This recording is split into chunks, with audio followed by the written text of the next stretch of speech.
So you might be in this weird situation where you're getting this challenge required option or little button that comes up on your iPhone or on your Instagram, whatever you're on an iPhone or Android. Now, the reason why this may be happening, there's a couple of different reasons. For one, this is usually just an internal error of some sort that basically tells you that maybe you're supposed to be logging in a different way, or potentially that you're logging in and Instagram is having an issue. So the first thing I would recommend doing is literally just going through, if you have the Instagram application open, just go ahead and completely close out of the Instagram app and then just wait a few seconds and open it back up. So once you go ahead and do that, open up the Instagram app again, try logging back in again, and you want to see if that ends up fixing the problem. For a lot of people out there, that's probably all you're going to have to do, and that's the first thing I'd recommend doing here.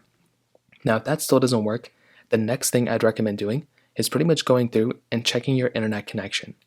So if your internet connection is very spotty or if it's very, very bad, that is basically going to be one of the main reasons why you're running into this issue. So just go through, make sure your specific, internet connection or data connection are solid, and if they are, then you can move on to the next thing. But if they're not, well, that's probably going to be another issue that you're having as well. Now, if on top of that you're still having issues, the next thing you want to do is just to see if Instagram has an application update. So go inside of your App Store or your Google Play Store, click on the search button up here, and all you're going to want to do is just search up Instagram. We already have it right here. And if there's an update available for Instagram, just go ahead and update that application. For a lot of people out there, that's pretty much all you're going to have to do is to just update the app, and that's probably what I'd recommend doing here as well. Update the application, and that's pretty much all you're going to have to do there. Now, if that's still not working, another thing you're going to have to do is just to check if Instagram is basically down. So what you can do here is you can go to a website that's like downdetector.com or is it downrightnow.com, one of those types of websites.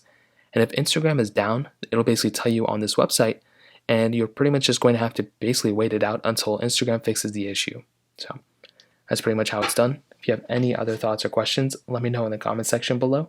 Hit the like button, that'll mean so much, but definitely hit that subscribe button. More importantly than everything else, I love every single one of you guys. Hopefully I'll catch you guys in the next video. Peace out.